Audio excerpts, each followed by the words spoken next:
सच में खुदा ने बहुत आनंदित रखा हमें और आपको। खुदा सच में महान है, खुदा पवित्र है और उसने हमें आपको आज का ये दिन ये समय दिया कि हम उसके वचन में चलें, उसके वचन को जानें, क्योंकि उसके वचन में बने रहना और उसके वचन में चलना ही जीवन है। और उत्तम बात है कि हम उसके नज़दीकी उसके वचन में स्थिर बने रहें। और मनुष्य को ये एक वरदान जो बहुत तायत से खुदा की ओर से मिलता है, और धन्य है वो मनुष्य जो इस वरदान को अपने जीवन में होते हुए देखे और उसमें प्रतिदिन लगा रहे। आमीन आमीन। जैसा कि हम जानते हैं कि कल हम प्रार्थना में कानपुर गए थे। 2 घरों में कल प्रार्थना थी, बहन मीनाक्षी की यहाँ और बहन सोनी की यहाँ। खुदा ने दोनों घरों को बहुत तायत से अपनी सामर्थ्य से भरा है और खुदा हम लोग को बहुत अच्छे ले गया और अच्छे ले आया। 6:30 तक हम 6:35 तक 6:40 तक हम घर पे आ गए थे। आप सबकी प्रार्थना जो आप हमारे पीछे करते हैं, आप सबको खुदा बहुत तायत से आशीषित करे। आमीन आमीन। हम सबको एक दूसरे के लिए प्रार्थना करनी है और निरंतर प्रार्थना करनी है, ताकि इस पृथ्वी पर हम जो कुछ भी करें और जहाँ कहीं पर भी जाए, हम अपने आप को नहीं बल्कि अपने खुदा को वहाँ पर रखने पाए और हमारे जीवन से खुदा को आदर और महिमा मिले। और मेरे प्यारे भाई बहनों, हम जानते हैं कि जब खुदा के वचन के निकट बने रहते हैं, उसके महासभा को प्रतिदिन सुनने और उसके वचन को सुनकर ग्रहण करने में जब हम लगे रहते हैं तो हमारा भला होता है। आज हम अपने आंटी चाचा के घर में हैं, बहन अलीजा और भाई आर्थर के घर में, और यहाँ पर खुदा ने बहुत तायत से एक योजना बनाई कि हम खुदा के वचन के समीप आए और उसके वचन में प्रतिदिन लगे रहें। हम जानते हैं कि मनुष्य का सारा परिश्रम व्यर्थ है, लेकिन जो परिश्रम मनुष्य खुदा में करता है वो कभी व्यर्थ ना होगा। और बुद्धिमान है वो मनुष्य जो खुदा के वचन में बना रहता है। और ऐसा करने के लिए खुदा ने हमें और आपको ये महासभा दी। आइए, इससे पहले कि हम प्रभु के वचन में चलें, हम प्रार्थना में चलेंगे। और मेरा निवेदन है इस घर के सदस्यों से कि इस घर का कोई एक सदस्य प्रार्थना में अगुवाई करे। धन्यवाद मेरे प्यारे खुदा, आज के दिन के लिए प्रभु और अच्छे शाम के लिए प्रभु मैं आपको धन्यवाद देती हूँ। हर आशीष हर वरदान के लिए प्रभु मैं आपको धन्यवाद देती हूँ। प्रभु जो आपने हमारे जीवन में और हमारे घर पे, हमारे बच्चों पे, हमारे परिवार पे प्रभु बनाए रखी है प्रभु, इसके लिए प्रभु मैं आपको धन्यवाद देती हूँ। हे प्रभु, मैं इस योग्य नहीं प्रभु, प्रभु आपने हमको प्यार किया है, हमको चाहा है प्रभु, आपने हमको इस योग्य बनाया है मेरे खुदा कि आप मेरे घर आए और हमको वचनों से प्रभु हमारे दिलों को छुआ है मेरे खुदा। आज मेरा पिंटू रोहित जो वचन आपके बोले प्रभु, वो आपके ओर से वचन हो प्रभु, वो 100 गुना हम लोग फल लाने वाले हो सके प्रभु, हमारे दिलों को छुए और 100 गुना फल लाए। और उस वचन से प्रभु हम सबको आशीष और वरदान से भर जाएं। हे खुदा, इस बच्चे को भी बहुत आयत से आशीष दीजिएगा और हर वरदान से इसको भरा रखिएगा। जहाँ कहीं भी जाता है प्रभु, इसकी हिफाजत प्रभु आपके हाथ में है। हमारे पिंटू की, इसके परिवार की, बच्चों की, छोटे छोटे बच्चों की, पत्नी की प्रभु, सबकी हिफाजत प्रभु आपके हाथ में है। हे खुदा, हमारे बच्चों को भी प्रभु आपने अच्छा रखा है, संभाला है। बेटी का जो स्टोन है प्रभु, वो भी धीरे धीरे ही हील हो रहा है मेरे खुदा। जो कि हमारा पिंटू रोज़ दुआ करते हैं और दुआ में हमेशा खुदा के हाथों में रखते हैं हर दुख तकलीफ़ को, और जो कि हमारी हर दुख तकलीफ़ आप खुद जानते हैं और आप दूर कर रहे हैं मेरे खुदा। हम जानते हैं प्रभु, जो चीज़ हम मांगना चाहते हैं खुदा वो आप जानते हैं, लेकिन हम आपसे कुछ नहीं कह सकते मेरे प्यारे खुदा। आप सब कुछ जानते हैं और आप देते हैं मेरे प्यारे प्रभु यीशु। आज का वचन और आज की ये प्रभु आपकी जो सभा है, मेरे सब कुछ आपके हाथों में रखते हैं और अपनों बच्चों की प्रभु हिफाजत और सबके प्रभु जो भी बीमार हैं, जो दुखियारे हैं प्रभु, सबको प्रभु आपकी सबके ऊपर अपनी कृपा और अपनी आशीष बनाए रखिए, सबको अच्छा रखिए मेरे खुदा। मैं आपसे विनती करती हूँ, मेरी प्रार्थना को सुनिए और कबूल करिए। आमीन आमीन। Praise the Lord. Praise the Lord. तो आज हम खुदा की स्तुति और महिमा में चलेंगे। आमीन। एक स्पेशल गीत सुनो लेके आएगी। सुनो बेटा यहाँ आओ और उस गीत को गाओ और हम लोग सब मिलकर प्रभु की स्तुति और महिमा में चलेंगे।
Praise the Lord. आराधना हो, आराधना खुदावन यीशु की आराधना। Praise the Lord. Praise the Lord. जैसा कि हम सब जानते हैं, आराधना और स्तुति और महिमा हमारे जीवन से प्रभु यीशु को सदा मिलती रहे, लेकिन इसके लिए हमारे जीवन में एक परिश्रम है। उस परिश्रम को हमें प्रतिदिन करना है। Praise the Lord. Praise the Lord. आइए एक गीत हम और गाएंगे। आज हमारे साथ हमारे चाचा आर्थर मैसी ढोलक बजा रहे हैं और आज ढोलक की संगति है, इसलिए हम एक गीत और गाएंगे। और वो गाना कौन सा है, ये गाना मैं नहीं जानता, अब आंटी बताएंगी कौन सा गाना है। Praise the Lord. और सबसे उत्तम बात है कि हम प्रभु के नजदीकी में बने रहें और हम देख रहे हैं कि इस महासभा में धीरे धीरे बहुत तेरे भाई बहन जुड़ रहे हैं। और जुड़ने का कारण ये है क्योंकि हर एक जना एक परिश्रम कर रहा है। और जब हर एक जना परिश्रम कर रहा है, पेज नंबर 16 गीत नंबर 51, हर जना परिश्रम कर रहा है ताकि हर एक जना जीवन को पाए और खुदा के वचन में बढ़ता जाए। और आइए हम सब एक गीत गाएंगे। और गीत के बोल हैं, आशीष तुझसे चाहते हैं हे स्वर्गीय पिता हम।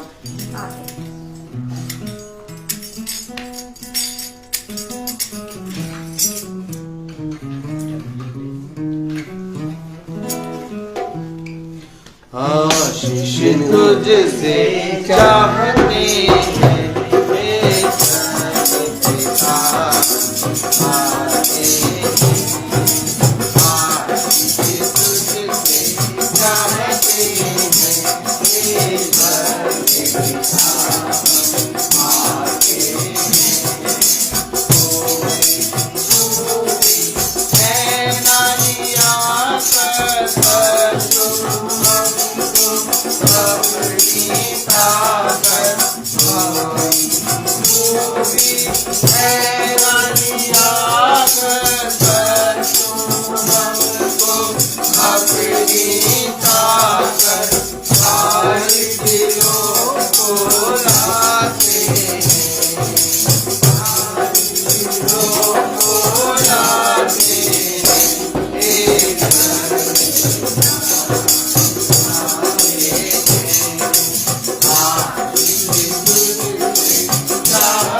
आशीष तुझसे चाहते हैं हे स्वर्गीय पिता हम आते हैं। Praise the Lord. मेरे प्यारे भाई बहनों, खुदा ने हमें और आपको बहुत तायद का जीवन दिया और इस जीवन के साथ खुदा ने हमें और आपको ये समझ और बुद्धि दी कि हम हर एक समय में कहां पर पाए जाएं। आइए ना, जब आप यहाँ बैठिए, प्रेज़ द लॉर्ड, आराम से बैठिए, प्रेज़ द लॉर्ड, बैठिए, आगे करिए, थोड़ा आगे आगे आगे, प्रेज़ द लॉर्ड। खुदावन ने हमें और आपको ये समझ और बुद्धि दी है कि हम कहां पर पाए जाएं, प्रेज़ द लॉर्ड। क्योंकि हर एक बात खुदा की ओर से आती है और जब हम खुदा के नजदीक बैठते हैं तो खुदा हमें बहुत सी बातों के बारे में बताता है और इन सारी बातों के बारे में खुदा हमें और आपको क्यों बताता है। आराम से बैठे रहिए, प्रेज़ द लॉर्ड। मेज के ऊपर रख दीजिए तार, कि हम उसके वचन को जानकर अपने जीवन में एक सुधार का और एक फिरने का और एक अपने जीवन में अपने पापों से पश्चाताप का व्यवहार और एक प्रार्थना और एक अपने जीवन को बदलने के लिए प्रभु को समर्पित करें। Praise the Lord. क्योंकि जैसे जैसे हम उसके वचन को जानते जाते हैं वैसे वैसे हम उसकी उपस्थिति में बने रहते हैं। बहुत उत्तम बात है और बहुत ही कीमती बात है। 1000 रुपए और कई उत्तम मोहरों से बढ़कर है ये प्रभु का वचन, आमीन, जो हम निकम्मों को यूं ही प्रभु ने दे दिया। पता नहीं किस मार्ग पर और पता नहीं कहां हम चले जा रहे थे और जीवन में कोई लक्ष्य नाम की चीज नहीं थी। जीवन में बस एक हवस थी, एक लालच थी और जीवन में हर एक तरफ बुराई बुराई भरी हुई थी। पता नहीं कहां से और क्यों खुदा ने हमें अपने वचन में फेर दिया। आज भी जब कभी मैं बैठता हूं तो अपने खुदा से और अपने आप से और अपने जीवन से यही प्रश्न करता हूं कि प्रभु ऐसा क्या देखा आपने जो मुझ निकम्मे को अपने पवित्र वचन को दे दिया। ना कोई खूबी, ना कोई लियाकत, कुछ नहीं, कोई बात समझने की बुद्धि नहीं है, कभी भी किसी व्यक्ति के लिए भला करने की चाह नहीं। निरंतर इस मन से, इस बुद्धि से, इस जीवन से बुरा ही बुरा निकलता रहा। क्यों प्रभु, आखिर हमें ही क्यों पाप प्रभु, आखिर मुझे ही क्यों आपने अपने इस पवित्र वचन को दे दिया। क्योंकि मैं जब आपके पवित्र वचन को देखता हूं और जब मैं आपकी ओर दृष्टि करता हूं, जब मैं आपके वचन को ग्रहण करके चलता हूं, तो मैं देखता हूं कि मैं इस पृथ्वी का सबसे बड़ा पापी, अगर कोई इस पृथ्वी में पापी है तो वो मैं हूं। और इतने बड़े पापी को, इतने बड़े तुच्छ आदमी को, इतने बड़े निकम्मे आदमी को आपने इतनी कीमती, इतना पवित्र वचन कैसे दे दिया, नहीं समझ में आता मुझे। और अब मुझे लगता है कि ये समझ में भी नहीं आ पाएगा, क्योंकि इसको समझने की सामर्थ्य मेरे पास तो नहीं है। अगर मैं समझ जाता तो मैं अपनी समझ पर घमंड करता, क्योंकि मेरे अंदर इस वचन को और इन बातों को समझने की सामर्थ्य नहीं है।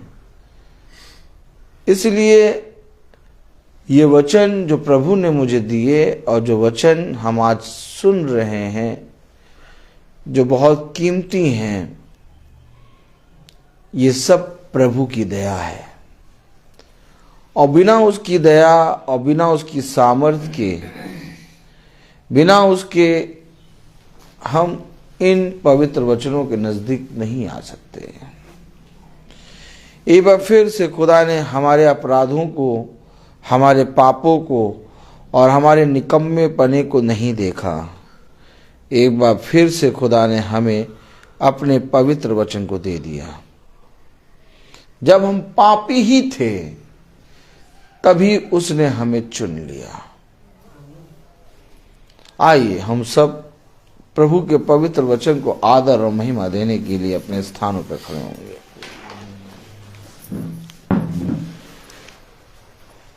और हम निकालेंगे नीति वचन उसका 23वां अध्याय।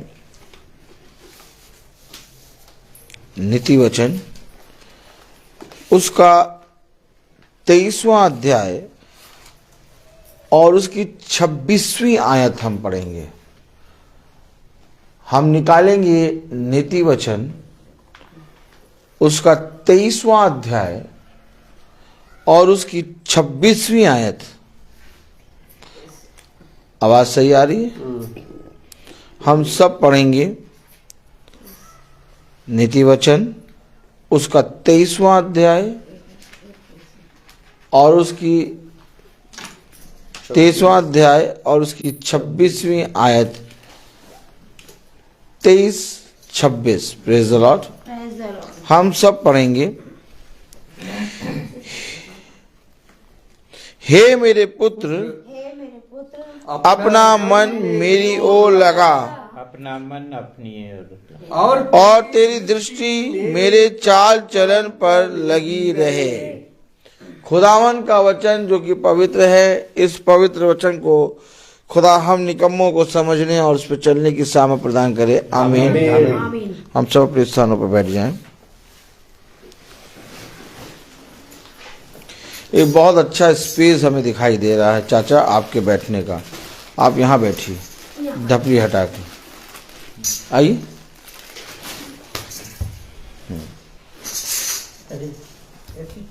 आइए बैठिए बैठिए बैठिए। Praise the Lord.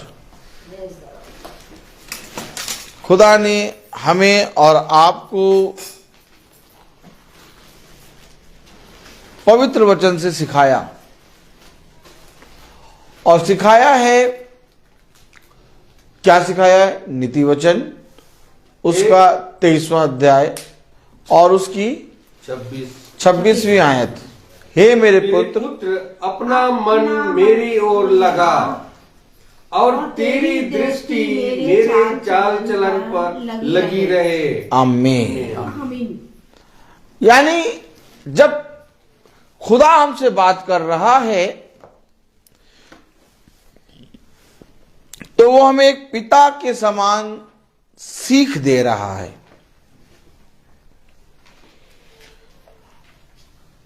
ये पवित्र वचन पिता है, और जो कोई इसको पढ़ता, इसको सुनता और इसमें चलने की कोशिश करता है या परिश्रम करता है, ये वचन उसको एक पिता के समान सीख देता है। कह रहा है, हे मेरे पुत्र।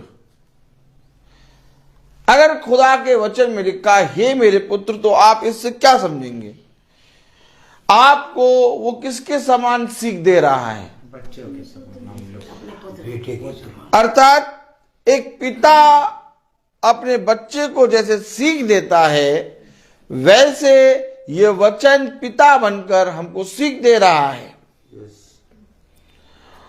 और अगर ये वचन पिता बनकर हमें सीख दे रहा है, तो सोचिए इस पिता की हमने कितनी बातें मानी और कितनी बातें नहीं मानी। क्योंकि ये जो बोल रहा है, हे मेरे पुत्र,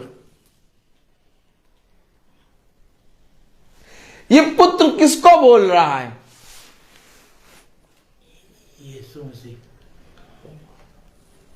हम लोगों को, ये पुत्र किसको बोल रहा है? हम लोगों को कह रहा है हे मेरे पुत्र। किसको कह रहा है पुत्र? नीति वचन सुलेमान के द्वारा खुदा की आत्मा में लिखे गए। कुछ घटा, क्या हुआ? कुछ घटा कि उसने कहा हे मेरे पुत्र, पढ़े आगे, अपना मन मेरी ओर लगा।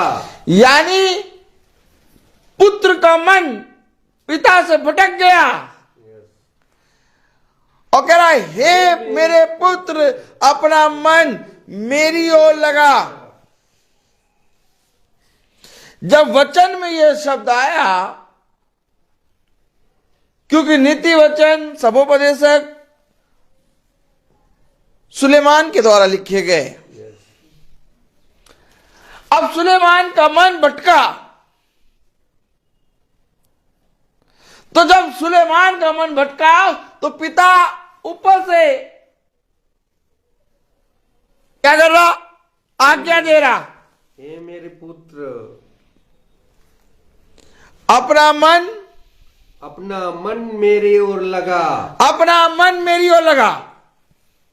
जिस तरह से खुदा सुलेमान को यह आज्ञा दे रहा, आज वैसे ही खुदा हमें और आपको यह आज्ञा दे रहा। आमीन। सुलेमान तस्वीर है मेरे और आपकी। क्या करा ऐसा सुलेमान ने कि खुदा कह रहा अपना मन मेरी ओर लगा? पूरी आयत पढ़ें। हे मेरे पुत्र, अपना मन मेरी ओर लगा। हाँ, और तेरी दृष्टि मेरे चाल चलन पर लगी रहे। अपना मन, अपनी दृष्टि मेरी ओर लगा। तो उसका मन, उसकी दृष्टि कहां हो गई थी? 27वीं आयत पढ़ें। वेश्या गहीरा गड्ढा डहारती है। ओहो, वैश्या गहरा गड्ढा ठहरती है। डहारती है। रुक जाएं, समझे वचन को। कह रहा वैश्या गहरा गड्ढा ठहरती है। कहां जा रहा है सुलेमान?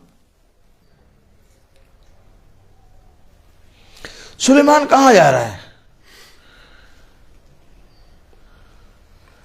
वैश्या गहरा गड्ढा ठहरती है और पराई स्त्री संकरे कुएं के समान है। और पराई स्त्री सकरे कुएं के समान है।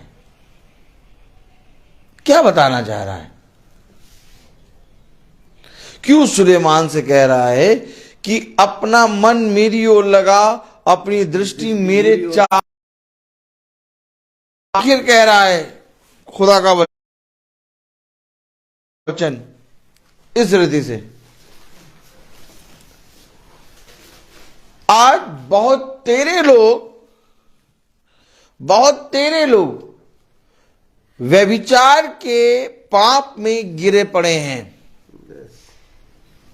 मैं और आप, हम सब एक व्यभिचार की संतान बने, अर्थात व्यभिचार के द्वारा हम उत्पन्न हुए। लेकिन आज फिर एक बार ऐसा हो रहा है कि व्यभिचार बढ़ चढ़ के हम सब के जीवनों में उफान मार रहा है।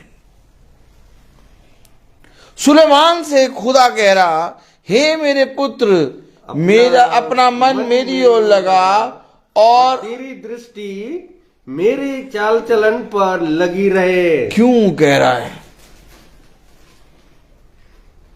क्योंकि सुलेमान अपने जीवन में कहीं गिर रहा है।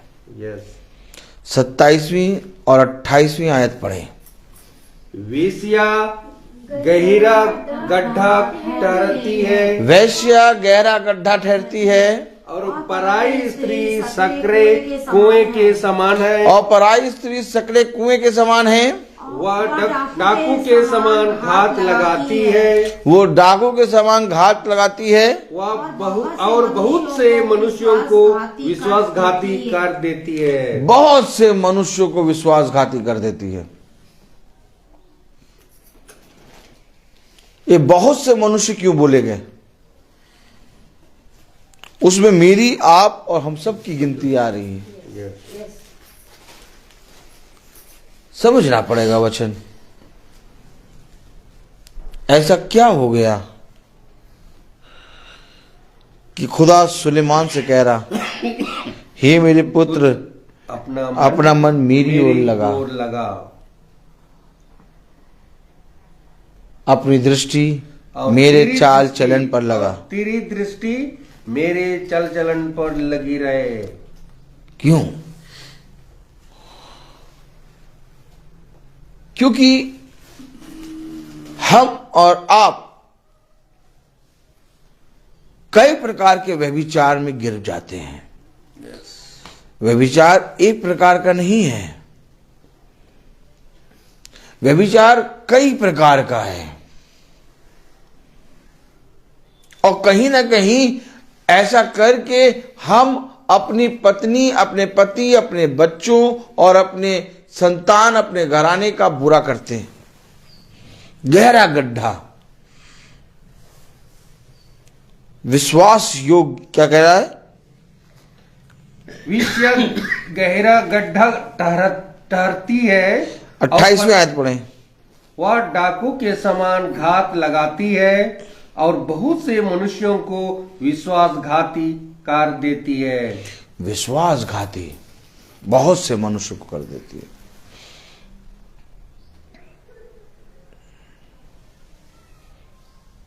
आज हम वचन के प्रति ईमानदार क्यों नहीं है? क्योंकि जिस संसार में हम रह रहे हैं, इस संसार में एक सबसे बड़ी आत्मा घूम रही है, और वो है व्यभिचार की आत्मा, नग्नता की आत्मा। और उस आत्मा से बचने के लिए खुदा कह रहा, मेरी ओर मन लगा, मेरे चाल चलन पर दृष्टि कर। निकालें पहला राजाओं। आइए देखिए सुलेमान ने ऐसा क्या कर दिया। Praise the Lord, hallelujah. पहला राजाओं उसका 11वां अध्याय।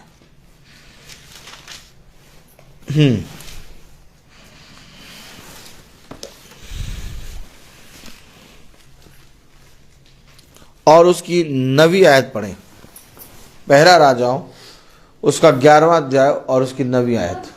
तब यहोवा ने सुलेमान पर क्रोध किया। सुलेमान पर क्रोध किया। क्या कोई चाहता है कि खुदा का क्रोध उस पर भड़के?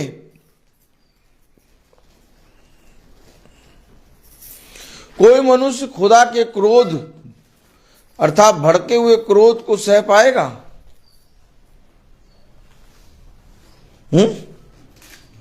आप क्या चाहते हैं कि खुदा आपके पास क्रोध के साथ आए कि आपके पास एक पिता के समान आए?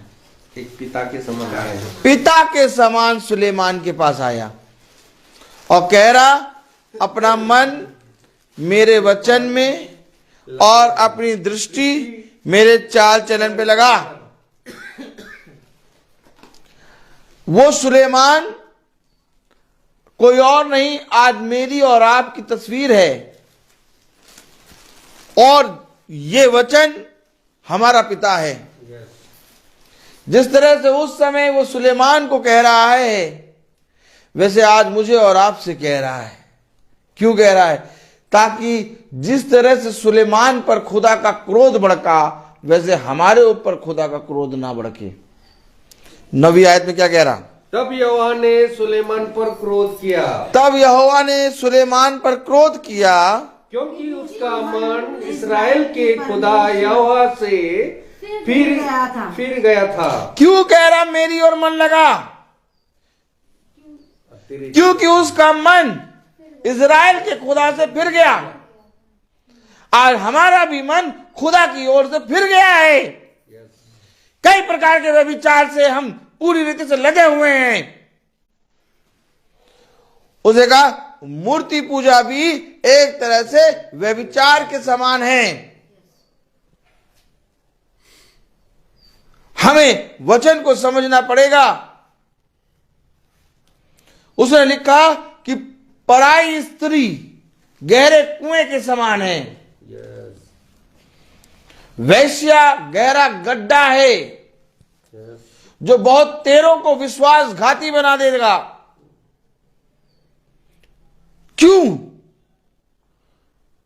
क्यों आखिर? क्योंकि मेरे प्यारे भाई बहनों, जब हमारा मन खुदा की ओर से भटक जाता है, जब हम खुदा के कहे गए वचन को हैं और हाँ में उड़ाने लगते हैं और कहते हैं अरे ठीक है बस लिखा रहने दो, जितना हम प्रार्थना कर लेते। खुदा का वचन मुझे और आपको इसलिए बताया जा रहा है ताकि हम और आप अपने मन और अपनी दृष्टि को खुदा के चाल चलन और खुदा के वचन में लगाएं। आमीन। क्योंकि एक काम हुआ सुलेमान के साथ। पहला राजाओं 11वां अध्याय और उसकी पहली आयत से पढ़ें। परंतु राजा सुलेमान फिरौन की बेटी और बहुत सी विजेतिया स्त्रियों से जो मुआबी अमोनी और इदोमी सिदोनी और हित्ती थी प्रीति करने लगा। क्या करने लगा? बहुत सी स्त्रियों से, जाति जाति की स्त्रियों से क्या करने लगा? प्रीति करने लगा। जबकि खुदा ने कहा पराई स्त्री गहरा कुआं है, सकेत कुआं है। पराई स्त्री सकेत कुआं है। ये पराई स्त्री कौन पराई स्त्री? जो खुदा के वचन आज्ञा विधि नियम को नहीं जानती। पराई स्त्री कौन है? सुन लीजिए, समझ लीजिए। जो खुदा के वचन नियम आज्ञा और विधि को नहीं जानती, उस पराई स्त्री को कह रहा है ये पराई स्त्री एक सकेत कुएं के समान है, कुएं के समान है, जो बहुत तेरों को विश्वासघाती बना देती है।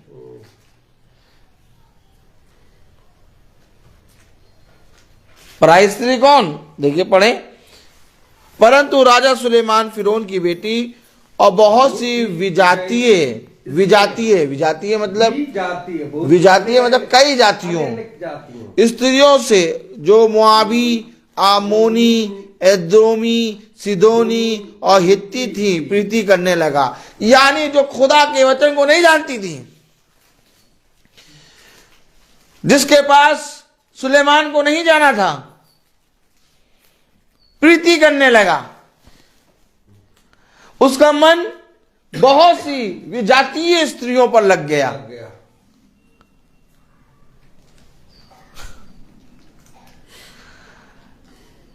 गहरा कुआं, गहरा गड्ढा, सकेत कुआं विश्वासघाती बना देती है। वह डाकू के समान घात लगाती है। डाकू के समान कि कम मार खाए, मार डाले। क्यों? आज इन बातों की शिक्षा मुझे और आपको कोई क्यों नहीं दे रहा? जाओ और जाकर पराई स्त्रियों और कई स्त्रियों के साथ अपने आप को प्रीति रखाओ और अपने आप को उनके साथ मेल मिलाप कर लो। जबकि वचन साफ कह रहा, क्या कह रहा? दूसरी आयत, पहला राजाओं 11वां अध्याय उसकी दूसरी आयत। वे उन जातियों की थी जिनके विषय में यहोवा ने इजरायलियों से कहा था। सुनिए, इससे पहले कि नीति वचन में सुलेमान से खुदा कहे कि अपना मन मेरे वचन और अपनी दृष्टि मेरे चाल चलन पे लगा, खुदा ने उसको बताया, हे मेरे पुत्र अपना मन मेरी ओर लगा, हे मेरे पुत्र अपना मन मेरी ओर लगा और तेरी दृष्टि मेरे चल चलन पर लगी रहे। और तेरी दृष्टि मेरे चाल चलन पे लगी। क्यों? क्योंकि दूसरी आयत पढ़ें, 11वां अध्याय दूसरी आयत। वे उन जातियों की थी वे उन जातियों की थी जिनके विषय में यहोवा ने इजरायलियों से कहा था, जिनके विषय में यहोवा ने इजरायलियों से कहा था, तुम उनके मध्य में ना जाना तुम उनके मध्य में ना जाना और ना वे तुम्हारे मध्य में आने पाए। अरे मना करा यस कि वो तुम्हारे मध्य में आने ना पाए, यस तुम उनके बीच में ना जाना।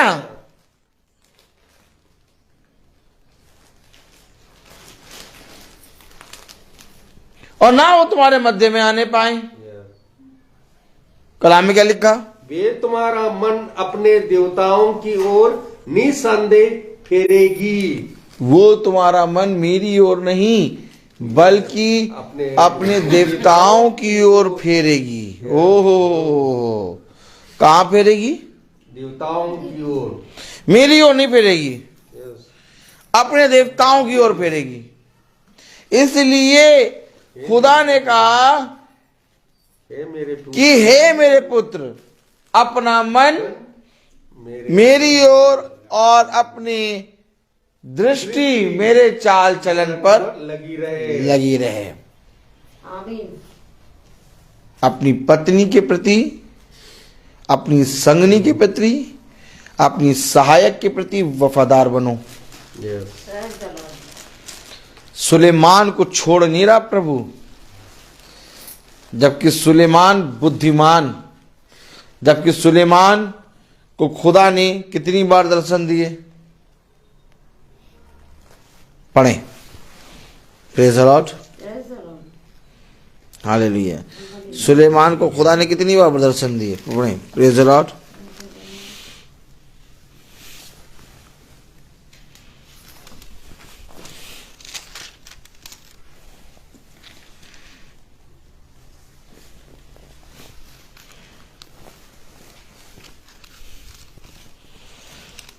Praise the Lord. Praise the Lord.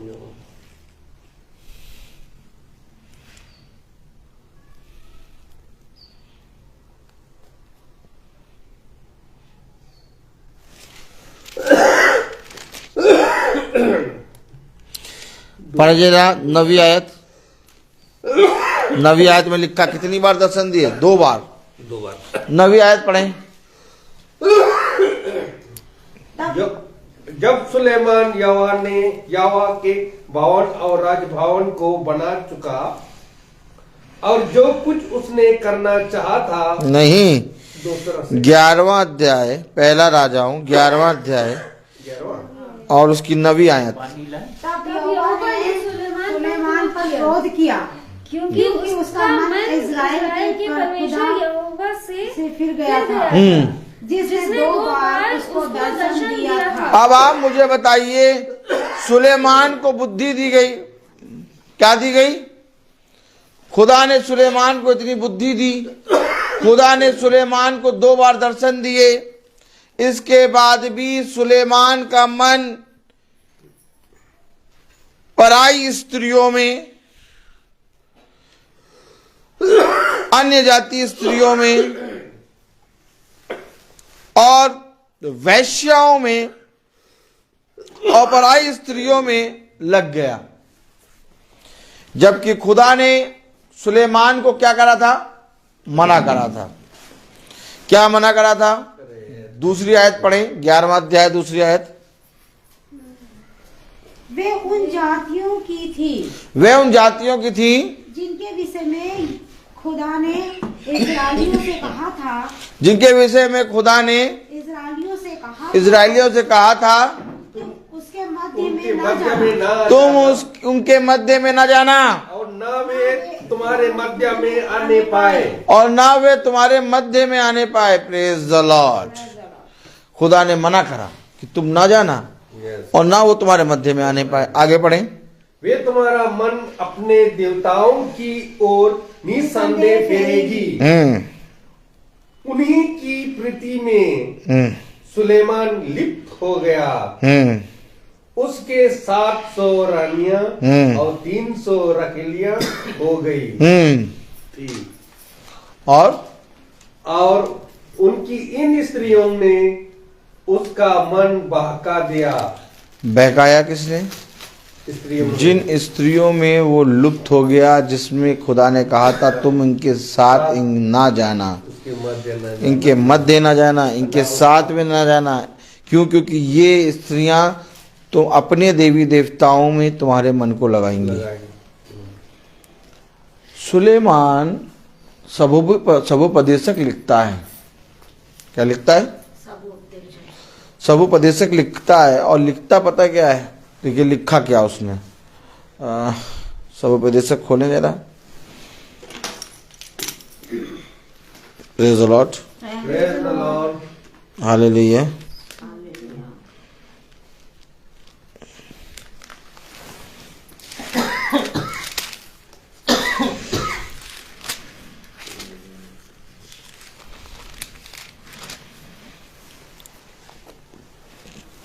आठवां अध्याय और उसकी 9वीं आयत पढ़ें।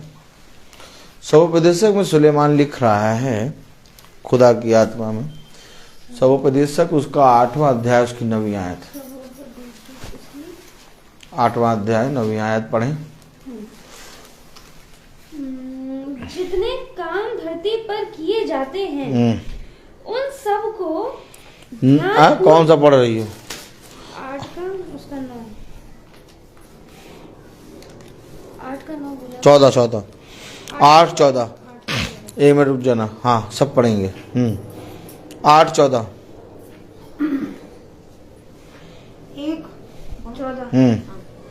एक व्यर्थ बात पृथ्वी पर होती है। एक व्यर्थ बात पृथ्वी पर होती है। सुलेमान क्या कह रहा?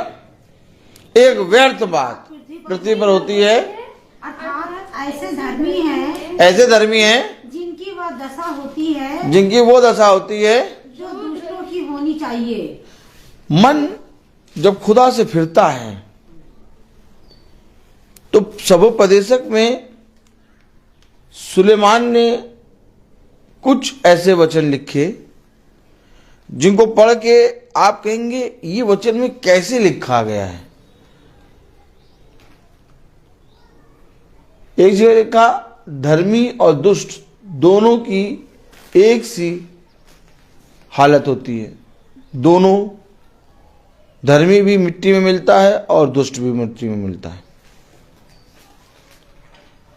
क्यों? क्योंकि उसका मन खुदा से फिरा।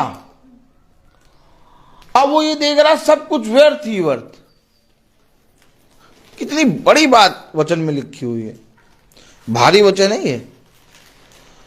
14वीं आयत में कह रहा, पढ़े जरा 8:14।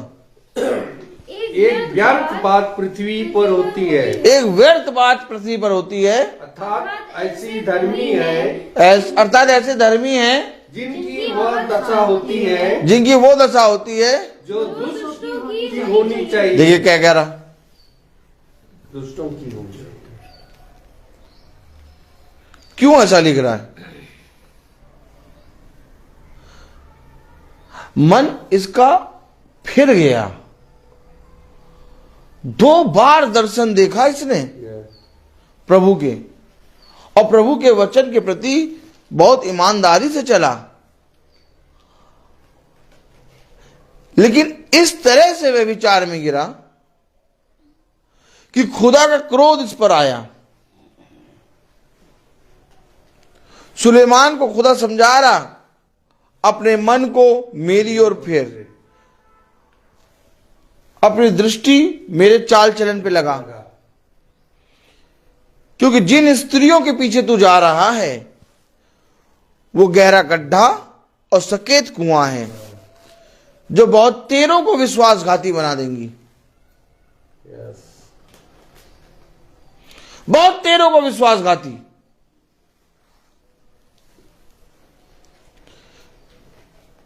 कह जो धर्मी की दशा होती है वैसी दुष्ट की दशा होनी चाहिए। क्या कह रहा? एक व्यर्थ बात। क्या कह रहा? एक व्यर्थ बात पृथ्वी पर होती है। आप पढ़े जरा। एक व्यर्थ बात पृथ्वी पर होती है, अर्थात ऐसी धर्मी है, अर्थात ऐसे धर्मी हैं जिनकी वो दशा होती है, जिनकी वो दशा होती है जो दुष्टों की होनी चाहिए, जो दुष्टों की होनी चाहिए, और ऐसे दुष्ट हैं, और ऐसे दुष्ट हैं जिनकी वो दशा होती है, जिनकी वो दशा होती है जो धर्मियों की होनी चाहिए। देखिए,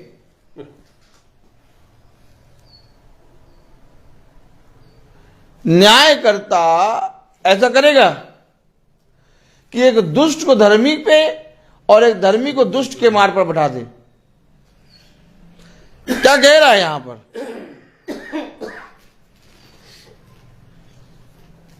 सुलेमान तुम कहां पहुंच गए? सुलेमान तुम खुदा के वचन से इतना ज्यादा फिर गए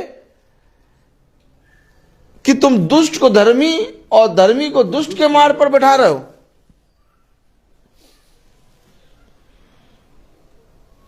आप सबोपदेशक पढ़ें, आपको बहुत अलग अलग बातें सुनाई देंगी।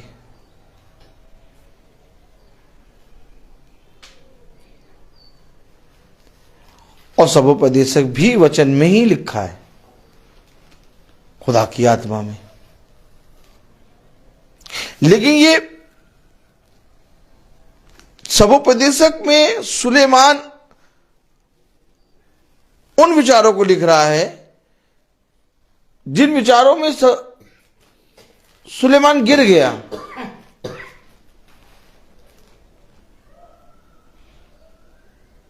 क्या कभी दुष्ट धर्मी का स्थान ले सकता है? और क्या कभी धर्मी दुष्ट का स्थान ले सकता है?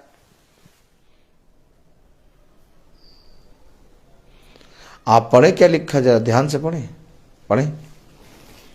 8वां अध्याय उसकी 14वीं आयत।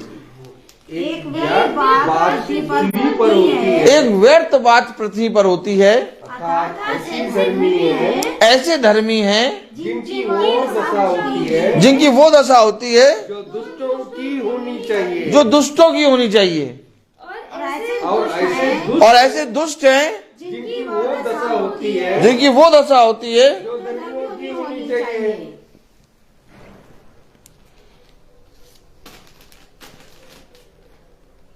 मैंने आज तक किसी धर्मी को गिर के मिटते हुए नहीं देखा। धर्मी एक बार गिरेगा, प्रभु उसको 100 बार खड़ा करेगा। लेकिन सुलेमान एक ऐसे स्थान पे पहुंच गया है, कह रहा सब कुछ व्यर्थ ही व्यर्थ, व्यर्थ ही व्यर्थ, मानो हवा को पकड़ने जैसा। एक व्यर्थ बात मैंने देखी इस पृथ्वी पर। ये सब व्यभिचार के कारण।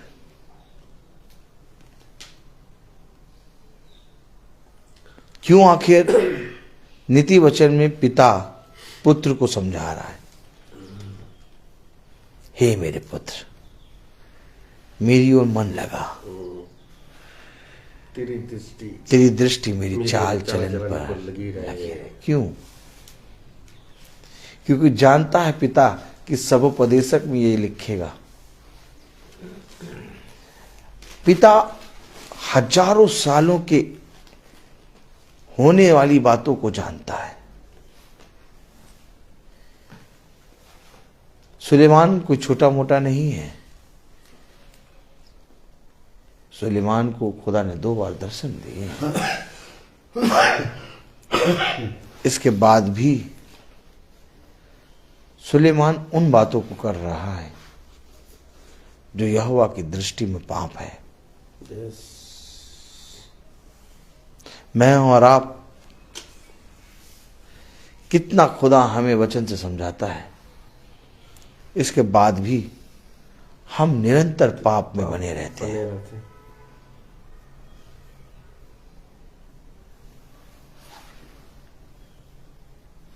क्यों? क्या हम अपने पिता से और अपने खुदा के वचन से पवित्र नहीं बनना चाहते? क्या करें हम पवित्र बनने के लिए? फिर ना होगा।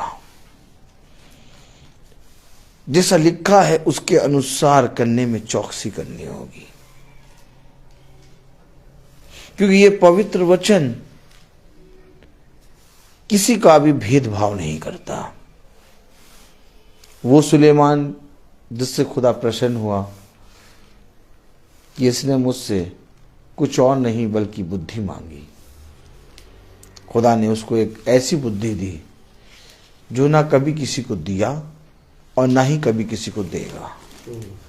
सुलेमान के पास आज भी ऐसी बुद्धि थी जो आज तक खुदा ने नहीं दिया किसी को। आमीन आमीन। लेकिन इतनी बुद्धि प्राप्त होने के बाद भी उसका मन भटक गया। क्यों भटका उसका मन? एक धर्मी मनुष्य जिसने खुदा के दर्शन को 2 बार देखा, जिसने खुदा से सबसे उत्तम उपहार बुद्धि मांगी, एक बहुत बड़ा बुद्धिमान मनुष्य भटक गया। तो मुझ निकम्मे और हम निकम्मों का क्या ठिकाना? पहला राजाओं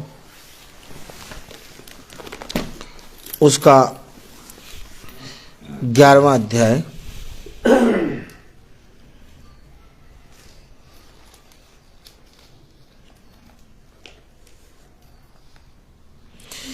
और उसकी 10वीं आयत पढ़ें।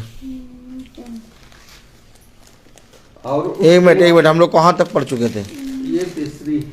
हाँ, 4थी आयत पढ़ें।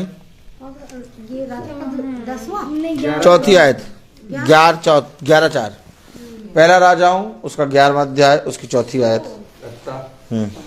अतः जब सुलेमान बूढ़ा हुआ अतः जब सुलेमान बूढ़ा हुआ तब उसकी स्त्रियां ने उसका मन पराये देवताओं की ओर बहका दिया।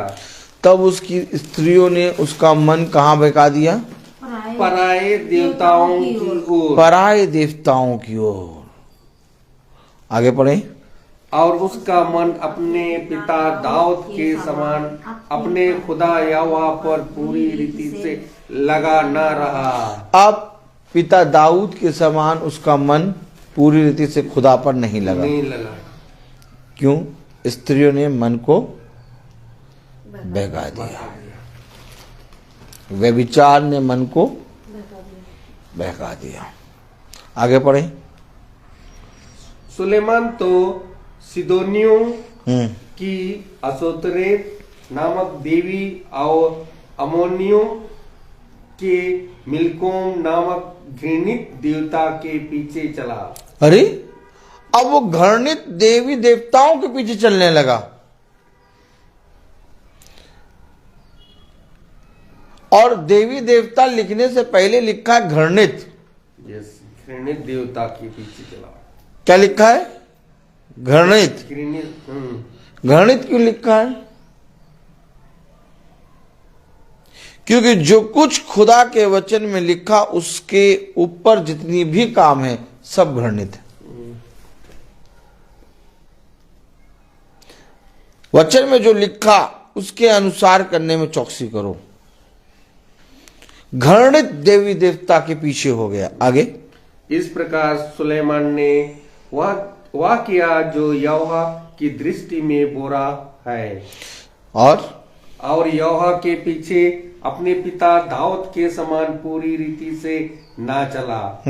उन दिनों सुलेमान ने यरूशलेम के सामने के पहाड़ पर मोआबियों के कमोस नामक घृणित देवता के लिए और अमोनियों के मोलिक नामक घृणित देवता के लिए एक एक ऊंचा स्थान बनाया।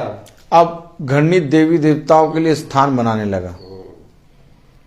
क्यों? क्योंकि उसका मन उसकी स्त्रियों ने, उस व्यभिचार ने फेर दिया। और अपनी सब विजातीय स्त्रियों के लिए भी, जो अपने अपने देवताओं को धूप जलाती और बलिदान करती थी, उसने ऐसा ही किया। अब जो स्त्री कह रही हमारी देवी देवता के लिए बनाओ मंदिर, वो बनाए पड़ा, सब बनाए पड़ा, यहां तक गिर गया। सारे घृणित देवी देवताओं के लिए वो धूप जलाने के स्थान बनाता रहा। और ये वही सुलेमान जिसने बुद्धि मांगी, ये वही सुलेमान जिसने 2 बार खुदा के दर्शन को देखे। किस कारण? व्यभिचार के कारण। तब यहोवा ने सुलेमान पर क्रोध किया। तब यहोवा ने सुलेमान पर क्रोध किया, क्योंकि उसका मन इस्राएल के खुदा यहोवा से फिर गया था। और कहाँ लग गया था? व्यभिचार में, यस, स्त्रियों में। 2 बार उसको दर्शन दिया था, जिसने 2 बार उसको दर्शन दिए थे। यस। आगे पढ़ें। और उसने उसी बात के विषय में आज्ञा दी थी कि पराये देवताओं के पीछे ना हो लेना। तो भी उसने यहोवा की आज्ञा ना मानी। तो भी उसने यहोवा की आज्ञा ना मानी। इसलिए यहोवा ने सुलेमान से कहा, इसलिए यहोवा ने सुलेमान से कहा, तुमसे जो ऐसा काम हुआ है, तुमसे जो ऐसा काम हुआ है, बंधाई हुई वाचा और दी हुई विधि तूने पूरी नहीं की। इस कारण मैं राज को निश्चय तुमसे छीनकर तेरे एक कर्मचारी को दे दूंगा। हमें और आपको समझना होगा, ये खुदा वो खुदा है जो बड़ा प्रतिफल हमें देता है। इसकी ओर से हमें और आपको छोटा प्रतिफल नहीं, एक बहुत बड़ा प्रतिफल मिलता है। लेकिन कहीं ना कहीं हमारा मन, हमारा सोच, हमारा विचार अंधकार की शक्तियों में लगा होता है। इसके कारण जो बड़ा प्रतिफल हमें मिलने वाला होता है वो रुक जाता है। और बहुत सी ऐसी चीजें हैं जिनको हम और आप नहीं समझ सकते। इसलिए सुलेमान से खुदा कह रहा, अपना मन मेरी ओर और अपनी दृष्टि मेरे चाल चलन की ओर लगा, क्योंकि अभी मैं उन बातों को करूंगा जिन बातों को तू नहीं जानता। भला तू इस पृथ्वी पर सबसे बड़ा बुद्धिमान है, लेकिन मेरी दृष्टि में वो बुद्धि भी बहुत शून्य है। क्योंकि खुदावन खुदा है, उसने बुद्धि दी उसको, लेकिन बुद्धि खुदा ने उसको दी, लेकिन देने वाला खुदा है। इसलिए जब तक सुलेमान खुदा के आज्ञा और विधि और नियम में नहीं आएगा, उसकी वो बुद्धि का फल जो खुदा ने उसको दिया व्यर्थ हो जाएगा। अब मैं आपसे पूछूं, क्या सुलेमान को खुदा ने सबसे उत्तम बुद्धि नहीं दी थी? लेकिन क्या उस बुद्धि का उपयोग सुलेमान ने सही तरीके से किया? फल तो मिला सुलेमान को, बुद्धि, उसने बुद्धि मांगी दिया, लेकिन उस बुद्धि को अंत तक उस फल को अपने जीवन में बनाए नहीं रखा। इसलिए वो गिर गया। इसलिए उसने व्यभिचार किया। इसलिए उसने कई स्त्रियों से जिनके विषय में खुदा ने मना करा, उसने प्रीति की, उसने संगति की। आज खुदा कई बार हमें बहुत से मार्गों पर चलने से मना करता है। आज प्रभु हमें कई बार बहुत से कामों को करने से मना करता है, लेकिन इसके बावजूद हम उन कामों में बने रहते हैं। और इसके कारण जो फल खुदा हमें दे चुका, वो फल भी हमारे लिए व्यर्थ ठहरता है। इतनी बुद्धि प्राप्त करने के बाद भी सुलेमान उन स्त्रियों और उन स्त्रियों के देवी देवता, घृणित देवी देवताओं के ऊपर उसका मन फिर गया। क्या उसको जो बड़ा प्रतिफल मिला, क्या उसने उस बड़े प्रतिफल को अपने जीवन में संजो रखा? क्योंकि फल तब तक आपके जीवन में बना रहेगा जब तक आप खुदा से जुड़े रहेंगे। ऐसा नहीं कि उसने फल दे दिया और जाओ अब खुदा को भूल जाओ, उस फल से तुम अपने काम करो। नहीं, वो फल फलवंत होगा। और कब होगा? जब हम दाखलता से जुड़े रहेंगे। जब तक हम खुदा से जुड़े नहीं रहेंगे, जब तक हम खुदा के समीप नहीं रहेंगे, जब तक हम खुदा का भय नहीं मानेंगे, जब तक हम अपने जीवन से व्यभिचार की आत्मा को पूरी रीति से प्रभु के हाथों में नहीं सौंपेंगे, तब तक हमारा जीवन का भला नहीं होगा। क्योंकि जीवन का भला तब होगा जब हम खुदा के प्रति ईमानदार बनेंगे। जीवन में फलवंत हम तब होंगे जब हम प्रभु के दिए हुए फलों को बहुत तायत से सजो सकें और उसको प्रभु के नजदीक में बनाए रखें। आज मेरे प्यारे भाई बहनों, इसी कारण सुलेमान इस रीति से बहक गया कि उसका मन खुदा के वचन में नहीं लगा। अब कह रहा, मैंने एक व्यर्थ बात पृथ्वी पर देखी कि जो हाल धर्मियों का होना चाहिए था वो हाल दुष्टों का होता है, और जो हाल दुष्टों का होना चाहिए था वो हाल धर्मियों का होता है। क्यों ऐसा कह रहा? क्योंकि वो अपने मन से फिर गया। सुलेमान धर्मी है लेकिन हाल दुष्टों का हो रहा है। क्यों? क्योंकि उसने अपने मन को खुदा से फेर दिया। क्या खुदा ने अपने वचन में नहीं कहा, अगर धर्मी दुष्ट मार्ग पर चलने लगे तो धर्मी अपने प्राणों को नहीं बचा सकता। क्यों नहीं बचा सकता? क्योंकि धर्मी दुष्ट मार्ग पर फिर गया है। वो अपने धर्म के कामों से अपने प्राणों को नहीं बचा सकता। धर्मी के लिए धर्मी बने रहना ही जीवन है। लेकिन अगर दुष्ट अपने बुरे कामों से फिर के धर्म के मार्ग पर हो लेगा तो उसकी दुष्टता को स्मरण तक नहीं करा जाएगा और उसके प्राण बच जाएंगे। लेकिन अगर धर्मी अपने धर्म के कामों को छोड़ के दुष्ट काम करने लगे तो उसके धर्म के काम कभी भी उसके प्राणों को बचा ना पाएंगे। इन बातों के बारे में खुदा ने हमें और आपको क्यों बताया? ताकि हम हर एक कार्य में, हर एक चीज में, अपने सोच और विचार में अपने खुदा का भय मानकर चलें। अपने सृजनहार, अपने सृष्टिकर्ता को अपने जीवन में आगे और प्रथम स्थान दें, क्योंकि ऐसा करने से हम सबका भला होगा। आमीन आमीन।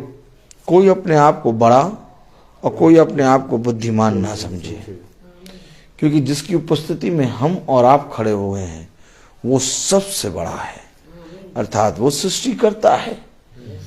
इसलिए जो जना अपने आप को दीन करेगा, जो अपने आप को प्रभु के प्रति समर्पित करेगा, जो कहेगा खुदा तेरे लिखे वचन पे जो लिखा गया है उस लिखे पर मैं विश्वास लाता हूं, उसका उद्धार होगा। मैं बोलता बहुत हूँ, हर चीज का एक समय होता है। तो आइए हम प्रार्थना में चलेंगे और मेरा निवेदन है भाई डैनियल से कि वो प्रार्थना में अगुवाई करें। आइए।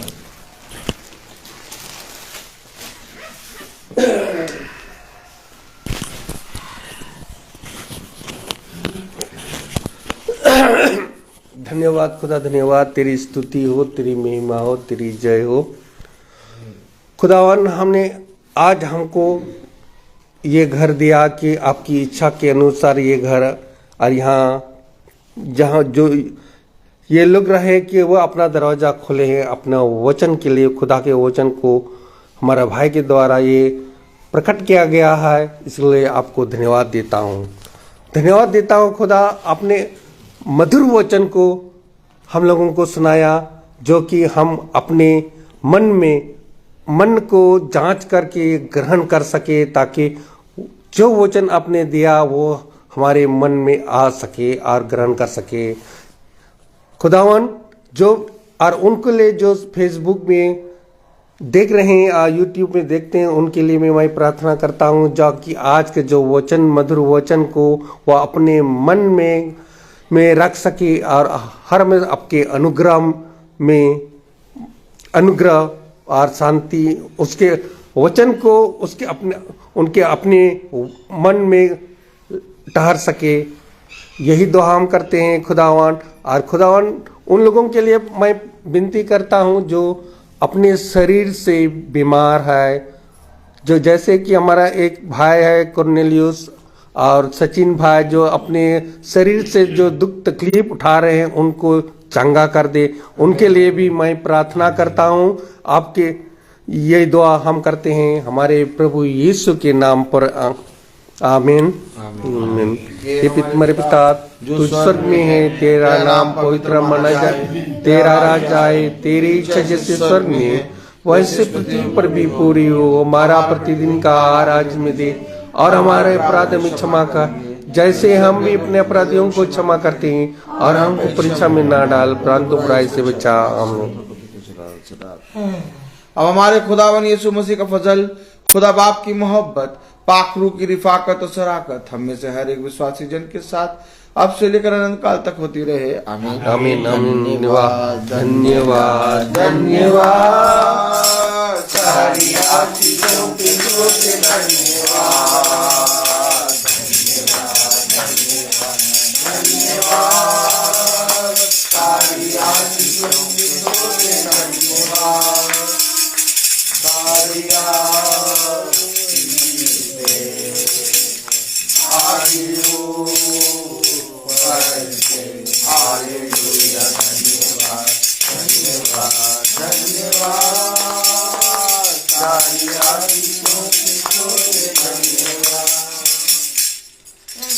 Praise the Lord, praise the Lord.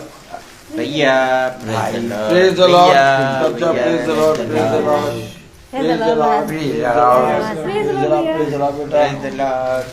सभी भाई बहनों को सूचित किया जाता है कि कल की प्रार्थना भवन में 4:45 पे शुरू हो जाएगी, और सभी भाई बहनों को सूचित किया जाता है कि 23 फरवरी को हमारी एनिवर्सरी है जो भवन में मनाई जाएगी धन्यवाद के साथ, और 4 बजे प्रार्थना सभा 23 तारीख को शुरू होगी। आप सब आने का कष्ट करें, और उसके बाद आत्मिक भोज के बाद शारीरिक भोज भी वहां पर होगा।